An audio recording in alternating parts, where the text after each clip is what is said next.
दिल्ली के खाटू श्याम दिल्ली धाम मंदिर में सामाजिक सौहार्द और राष्ट्रीय एकता का संदेश देने वाली पुस्तक हिंदुस्तान एक बगीचा का भव्य विमोचन समारोह आयोजित किया गया। इस कार्यक्रम में कई गणमान्य अतिथि मौजूद रहे, जिन्होंने पुस्तक के संदेश की सराहना करते हुए समाज में भाईचारे और एकता को मजबूत करने का आह्वान किया। सामुदायिक एकता भवन के तहत आयोजित इस भव्य समारोह में हिंदुस्तान एक बगीचा पुस्तक का विधिवत विमोचन किया गया। कार्यक्रम में दिल्ली विधानसभा के भाजपा अध्यक्ष विजेंद्र गुप्ता और रविंद्र इंद्राज मुख्य अतिथि के रूप में शामिल हुए। दोनों अतिथियों ने पुस्तक का विमोचन कर लेखक और आयोजकों को बधाई दी। कार्यक्रम के दौरान वक्ताओं ने कहा कि हिंदुस्तान एक बगीचा केवल एक पुस्तक नहीं, बल्कि भारत की गंगा जमुनी तहजीब और सामाजिक समरसता का प्रतीक है। पुस्तक का मूल संदेश है, हिंदू, मुस्लिम, सिख, ईसाई आपस में सब भाई भाई।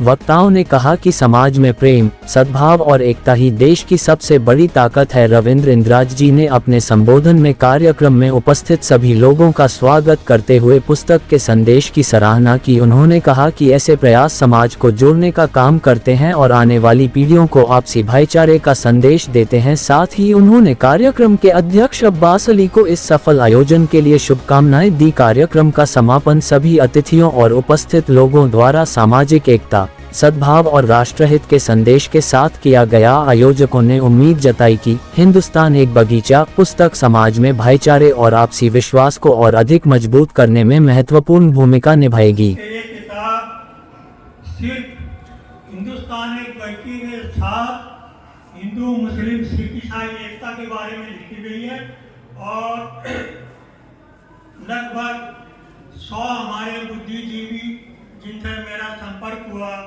जिनसे मैंने विचार लिए, उनके विचार इस किताब में सम्मिलित हैं। जहाँ तक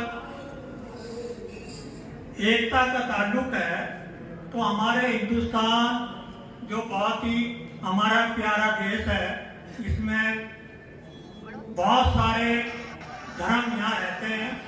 दुनिया में मैंने देखा है कि इतने धर्म किसी भी देश में नहीं है जितने हिंदुस्तान में, और इतने धर्म होते हुए भी हम एकता के साथ रहते हैं।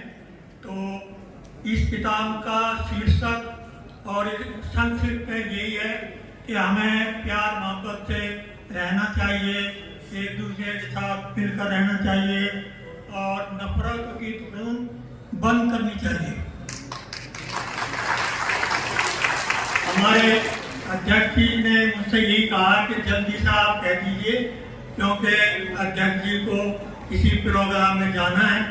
तो कहने के लिए तो इस किताब के लिए बहुत कुछ है, लेकिन बस यही है कि हमें जितने भी समुदाय हैं, जितने भी हमारे सामाजिक संस्थाएं हैं, हमें मिलजुल कर काम करना चाहिए ताकि हमारा देश पूरे संसार में विश्व गुरु बन सके। धन्यवाद। देश के प्रति निष्ठा रखते हुए एक समरसता का भाव जो दिया है कि हिंदू, मुस्लिम, सिख, ईसाई आपस में है भाई भाई, आप बधाई के पात्र हो। जहां तक मैं जानता हूं, नैला विधानसभा के अंदर 32 वर्षों से भी ज्यादा स्नेह का मुझे मिला है। इस सभागार में बहुत सारे लोग ऐसे हैं जिन्होंने इंद्राज सिंह को इंद्राज बनाया और रविंद्र इंद्राज सिंह को बनाने वाले भी व्यक्तित्व इस सभागार के अंदर। मेरे सामने वीर सिंह राणा जी बैठे, नरसिंह सहरावत जी बैठे। मैं आज भी याद करता हूं कि पहला दंगल था जहां आप बैठे हैं इसी जगह के ऊपर, और पहली पगड़ी बीएल शर्मा प्रेम जी को बंधवाने का कार्य मेरे पिताजी से कराया गया था। तो आदरणीय वीर सिंह राणा जी यहाँ उस समय मंडल अध्यक्ष होते। ये कुछ पल होते हैं जीवन में जो बुलाए से भी नहीं भूले जा सकते। ऐसे ही आज की ये किताब हिंदुस्तान एक बगीचा, मैं बात जी आपको पूर्ण विश्वास से कह सकता हूं कि जो आज की अनुभूति सभागार के अंदर और आपने जिस स्थान को चुना है, यह साक्षात भगवान का आशीर्वाद है।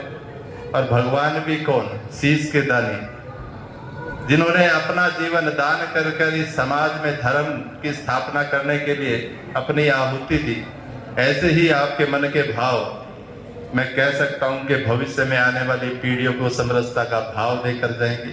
मैं दोबारा आपको शुभेच्छाएं देता हूं और आपका धन्यवाद करता हूं, क्योंकि शब्द बहुत सारे थे, बहुत सारा बोलना भी चाहता था। मुझे यहाँ से सादरा एक बैठक में पहुंचना है, तो सभी को दोबारा शुभकामनाएं और बहुत बहुत बधाई, बहुत बहुत धन्यवाद। घटती है, ठीक उसी प्रकार हमारा हिंदुस्तान भी एक विराट बगीचा है। यहाँ अनेक भाषाएं हैं, अनेक बोलियां हैं, अनेक परंपराएं हैं, अनेक संस्कृतियां हैं, अनेक जीवन पद्धतियां हैं और विविध आस्थाओं को मानने वाले लोग हैं। फिर भी हम सबकी एक ही पहचान है, हम हिंदुस्तानी हैं, हम भारतवासी हैं। हिंदुस्तान एक बगीचा केवल एक पुस्तक ही नहीं, बल्कि एक संदेश है, प्रेम का, सद्भाव का, सामाजिक समरसता का और राष्ट्रीय एकता का। यह हमें याद दिलाती है कि जब समाज का प्रत्येक व्यक्ति एक दूसरे के सुख दुख में सहभागी बनता है, तब राष्ट्र और भी अधिक सशक्त बनता है। देखिए, ये हम सबके लिए बड़े सौभाग्य की बात, और ये हमें सीधा सीधा खाटू श्याम बाबा के साथ जो ये इतना बड़ा आशीर्वाद मिला कि हमारे मंच आसीन और मेरे सामने बैठे समस्त वो सब गुरुजन जिनके लिए हम सदैव दर्शनाभिलाषी रहते हैं, और आज हमें आप लोगों का सानिध्य मिला। मैं दोबारा से आप सबको कोटि कोटि प्रणाम करता हूं। मंचासी हमारे परम श्रद्धेय लाला हेमराज बंसल जी, और जिन्होंने एक ऐसा विषय लिया, एक ऐसा सब्जेक्ट लिया कि हिंदुस्तान एक बगीचा। मैं अक्सर ये कहा करता हूं कि सामाजिक समरसता यदि हम कहने की बात करते हैं तो कभी कभी हमें उसको प्रैक्टिकल में भी लाना चाहिए, जिसका एक जीता जागता एग्जाम्पल ने केवल इस बुक को लिखा चौधरी अब्बास अली जी ने, साथ में इतना बड़ा आयोजन कर इसको प्रत्यक्ष को प्रमाण बना के दिखाया। एक बार उनके लिए ताली अवश्य है। और ये आयोजन किसी 5 स्टार होटल में, बैंक्वेट हॉल में भी कर सकते हैं। मैं मीडिया के माध्यम से बताना चाहता हूं कि हम थ्योरिकल बातें बहुत करते हैं, सामाजिक समरसता की बात करते हैं, हिंदू मुस्लिम सिख ईसाई सब एक है उसकी बात करते हैं, हिंदुस्तान ही है हिंदुस्तान की बात करते हैं। परंतु जिस दिन हम लोगों ने आगे होकर इस तरह के आयोजन प्रारंभ करने शुरू कर दिए या इस तरह के लिटरेचर लिखने शुरू कर दिए, तो वो दिन दूर नहीं जब भारत विश्व गुरु होगा। पूरे विश्व के अंदर यदि कोई एक मिसाल